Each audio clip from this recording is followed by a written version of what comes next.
ഇന്നൊരു മണിപ്പുട്ട് ഉണ്ടാക്കാൻ പോകട്ടോ. മണിപ്പുട്ട് ഉണ്ടാക്കാൻ വേണ്ടിയിട്ട് ഒരു പാത്രത്തിൽ വെള്ളം എടുത്ത് അതിലേക്ക് നമ്മൾ ആവശ്യത്തിന് പൊടി ഇട്ട് കൊടുക്കുന്നുണ്ട്. നമ്മളിപ്പോൾ രണ്ട് കപ്പ് പൊടി ഇട്ടുണ്ട് കേട്ടോ. കപ്പ് പൊടി ഇട്ടിട്ട് ഒന്ന് ഇളക്കി കൊടുക്കാം.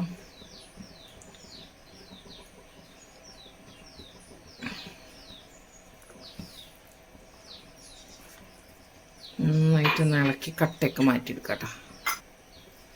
അതിലത്തെ കട്ടയൊക്കെ മാറ്റിയിട്ടുണ്ടെങ്കിൽ അതിലേക്ക് കുറച്ച് ഉപ്പിട്ട് കൊടുക്കാം. ആവശ്യത്തിനുള്ള കുറച്ച് ഉപ്പ്, ഒരുപാട് ഉപ്പ് വേണ്ട, കുറച്ച് ഉപ്പിട്ട് കൊടുക്കാം. ഒരു സ്പൂണോളം വെളിച്ചെണ്ണ ഒഴിച്ച് കൊടുക്കാം കേട്ടോ. നമുക്കിതൊന്ന് കുറുക്കിയെടുക്കാം. കുഴച്ചെടുക്കാൻ വേണ്ടിയിട്ടാണത്. ഈസി ആയിട്ട് കുഴയ്ക്കാൻ വേണ്ടിയിട്ടാണ് ഇങ്ങനെ ചെയ്യുന്നത്. അല്ലെങ്കിൽ തിളച്ച വെള്ളം ഒഴിച്ചിട്ട് കുഴച്ചാലും മതി. പക്ഷെ ഇതാ കുറച്ചും കൂടി ഈസി ആയിട്ട് തോന്നുന്നത്. നമുക്ക് അധികം വലിയ മെനക്കേടില്ലാണ്ട് കുഴച്ചെടുക്കാൻ പറ്റും. അപ്പോൾ അടുപ്പ് കത്തിച്ചിട്ടുണ്ടായിരുന്നു. ഏറ്റവും സിമ്മിൽ വെച്ചിട്ടാണ് നമ്മളിതൊക്കെ ഇട്ട് കൊടുത്തത് കേട്ടോ. ഇപ്പോൾ ഫുൾ ഫ്ലെയിമിൽ വെച്ചിട്ടുണ്ട്. നന്നായി ഇളക്കിയെടുത്ത് ഒന്ന് കുഴച്ചെടുക്കാം.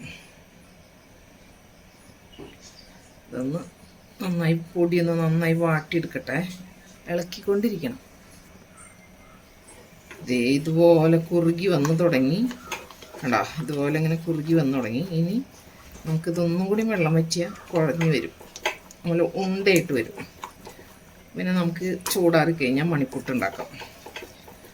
നമ്മുടെ അവിടെ മണിപ്പുട്ട് എന്നാ പറയട്ടെ, പണ്ടത്തെ പലഹാരമാണ്.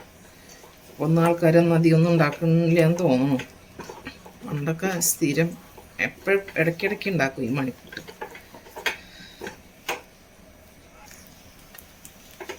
ഇങ്ങനെ കുഴയ്ക്കുമ്പോൾ വെള്ളത്തിന് അത്ര കറക്റ്റ് കണക്കൊന്നും വെക്കേണ്ട ആവശ്യമില്ല. ഏകദേശം ഒരു ഐഡിയയ്ക്ക് അങ്ങോട്ട് ഇട്ട് കൊടുത്താൽ മതി. കലക്കുമ്പോൾ അറിയാലോ നമുക്ക് ഏകദേശം.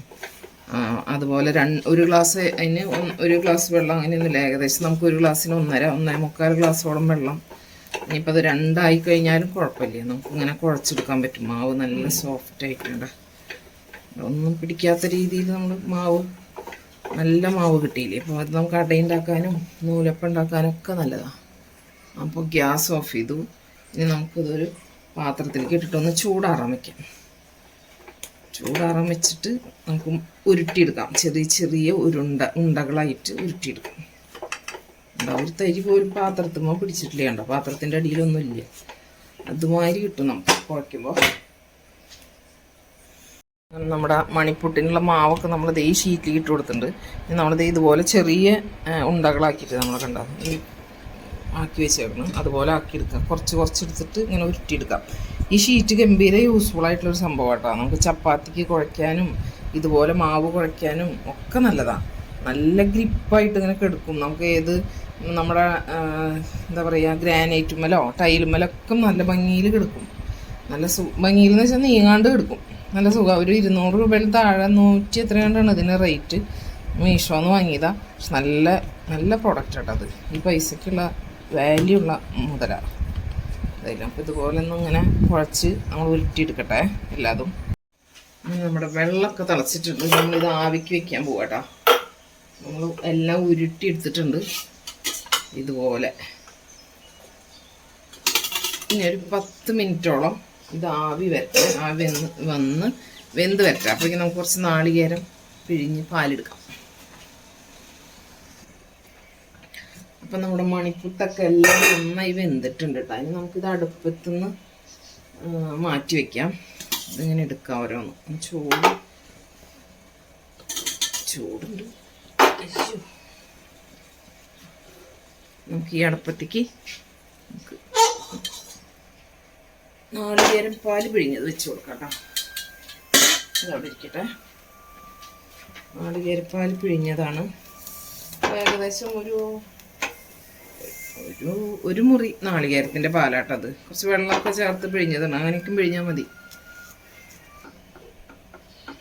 അപ്പോൾ നമുക്കിതിലേക്ക് ഒരു നുള്ളു ഉപ്പിട്ട് കൊടുക്കാം. ഒരു നുള്ളു ഉപ്പിട്ട് കൊടുത്തു. കുറച്ച് മധുരം ചേർക്കാം കേട്ടോ, പഞ്ചസാര. ശർക്കര പാനി വേണമെങ്കിൽ അങ്ങനെയും ചേർക്കാം, കുഴപ്പമില്ല. ഞാനിപ്പോൾ കുറച്ച് പഞ്ചസാര ചേർക്കുന്നത്. മധുരം കുറച്ച് കുറവാ ചേർക്കണുള്ളൂ. നമുക്ക് രാവിലെ കഴിക്കാനായതുകൊണ്ട് കുറച്ച് മധുരം ചേർക്കണുള്ളൂ കേട്ടോ. നമുക്ക് മധുരം കൂടുതൽ ഇഷ്ടമുള്ള ആൾക്കാർക്ക് കുറച്ചധികം പഞ്ചസാരയോ അല്ലെങ്കിൽ ശർക്കര ഉരുക്കിയത് ഒഴിച്ചിട്ട് കുറുക്കിയെടുക്കുകയൊക്കെ ചെയ്യാം. ഇതൊന്ന് തിളച്ച് വരട്ടെ.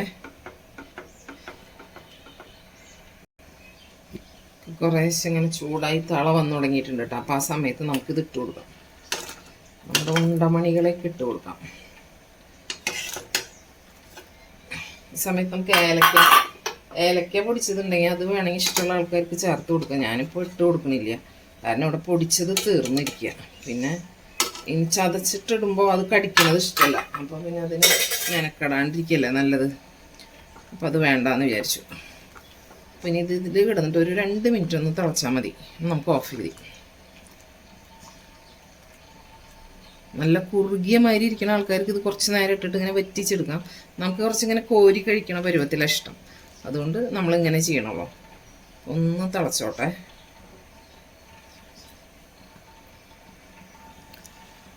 അങ്ങനെ നമ്മുടെ മണിപ്പുട്ട്, നമ്മുടെ ബ്രേക്ക്ഫാസ്റ്റാണ് റെഡി ആയിട്ടുണ്ട് കേട്ടോ.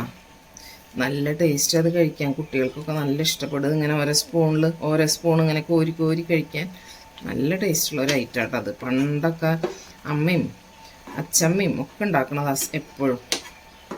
നല്ല ടേസ്റ്റാണ് കഴിക്കാൻ. ആദ്യമൊന്നും ഉണ്ടാക്കുമ്പോൾ ഇത് ഉണ്ടാക്കിയതിന് ശേഷം തേങ്ങാപ്പാൽ നമ്മുടെ പാത്രത്തിലേക്ക് ഒഴിച്ചിട്ട് അങ്ങനെ കഴിക്കുക ചെയ്യുക. ഇതുപോലെ ഇങ്ങനെ കുറുക്കി എടുക്കാറില്ല. അങ്ങനെയാണ് അന്നൊക്കെ ചെയ്തിരുന്നത്. അപ്പോൾ നമ്മൾ ഇങ്ങനെയാണ് ചെയ്യാറ്. അപ്പോൾ മണിപ്പുട്ട് റെഡി. ഇതുപോലെ ഉണ്ടാക്കാത്ത ആൾക്കാർ എന്തായാലും ഒരു പ്രാവശ്യമെങ്കിലും ഉണ്ടാക്കി കഴിക്കേണ്ട ഒരു ഐറ്റം തന്നെയാണ് കേട്ടോ. നമ്മളെപ്പോഴും മോഡേൺ പലഹാരങ്ങൾ മാത്രമല്ലല്ലോ, പഴയ പലഹാരങ്ങളൊക്കെ ഒന്ന് ഇടയ്ക്കൊന്ന് ട്രൈ ചെയ്യണം, നല്ലതാണ്.